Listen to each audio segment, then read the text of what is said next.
Does it feel like almost 100 days? That's a question we will, spoiler alert, be asking our friend Nicole Wallace on Tuesday, whether she knows it or not. If you caught the top of the show, you'll know what I'm talking about.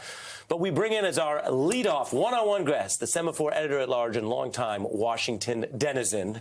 It's the word we're using on this Friday. Margaret Carlson, nice to see you. I like the D word. Yeah, how you doing? I'm good, thanks. Good. I just walked through a lot of stuff.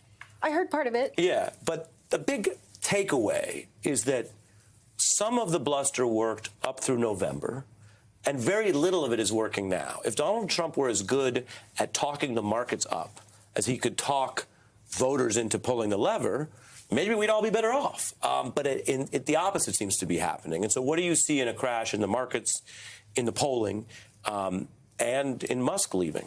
Oh, Musk. Let me start. You know, there's that old saying, I think it started with Mark Shields.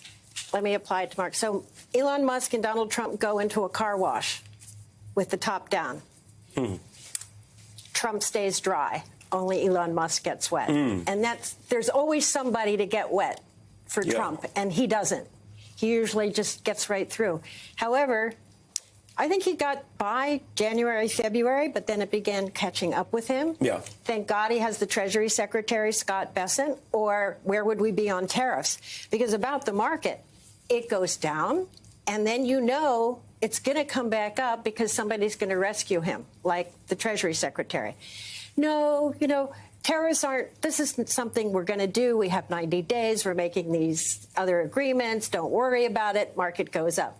How long can you keep doing that without actually showing something? Well, exactly. And I think you're speaking to the fact that, you know, you want water into wine, right? You do, yes. You want transubstantiation, into gold. we call it, yes. Rich Lowry, you remember, conservative, he basically says that Trump is the opposite of that, that it's wine into water. Or if you remember the great philosopher Biggie Smalls, who said, I went from ashy to classy, I went from negative to positive, and it's still all good.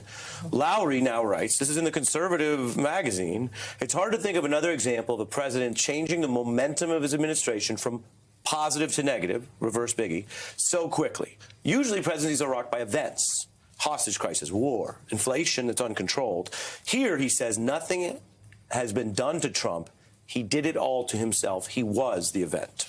You know, and everybody knows, I think the worst problems you have are the ones you bring on yourself. And then you are recriminations at yourself.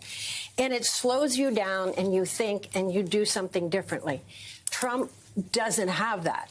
He's got some demonic thing inside of him that can just keep pushing him and pushing him. Then he'll say something out of the blue that erases everything, but it doesn't work anymore, because you can only do that.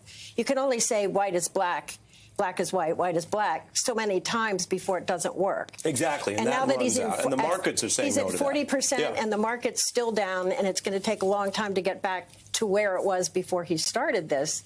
So he's in the hole. It's not working anymore. Can we talk about snacks, since it's a Friday? Snacks? Snacks. The kind we eat? Yeah. Or your kind of snacks, which is kind of, it's a metaphor for something. No, Margaret, you know what snacks are. I don't. They're things you eat between meals. Yes, I know. Okay. I'm just surprised. But I thought it was a metaphor for something else. Well, it's an indicator. Okay. I'll just tell you what I snacked on today, okay? Yeah. I had pasta pomodoro for lunch. Still a little hungry. I had a king-size Snickers, which is substantial. But then here, coming in before the Friday show, I still had a little hunger going. I don't know why. So I got a coffee and a cinnamon roll. So I feel fully carved up. Okay, I'm not. You're ready to go. I'm not bragging. I'm just saying I kept snacking. Okay. We have reporting that consumers are so anxious in the New York Times, they're cutting back on snacks. That's the headline. Cutting back on snacks, worried about the economy. They're cutting where they can, anxiety translating to lower sales and profits for some of the largest consumer-oriented companies. So what does that tell you, that we're past people just nervously looking at their 401k, which can feel like a far-off thing years from now? And they're actually saying, yesterday we're cutting back, we had a story about cutting back on salon visits, snacks, bar visits, anything where people feel they can get back $10. Yeah. Well, I haven't been for a while, so maybe that's a leading indicator. You know, the carbo loading thing is indicative, if you ask me, because I will go home at night, and if I've had a bad day, I take the ice cream out of the freezer, and I have a spoon in my hand. But I don't put it in a dish. As a consequence, I feel my spoon touch bottom, and maybe I'll stop then. So when you're this raises anxious, the question. When you're anxious. This raises the question, what are we even talking about? I know, but you started it. Okay? But you finish it. You're the guest. I'm going to drop that metaphor. I'm going to drop that one. Okay. And say when I've made a mistake, I know it, and then I obviously take steps. Trump will never admit that he made that mistake. He'll just come out and say something completely different. He's not held to it. One of the reasons he's not is the speed at which it's coming at us. Yeah. And so any one thing he says that would fell another president.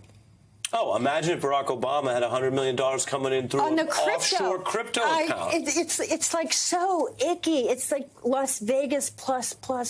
It's just icky. And it's not going through Mar-a-Lago. It's going through the White House. It's not laundered. It's way out in the open. Yeah, it's a White House dinner. Yeah. I thought it was bad when he was selling Bibles, and now this is like a multi-million-dollar scheme.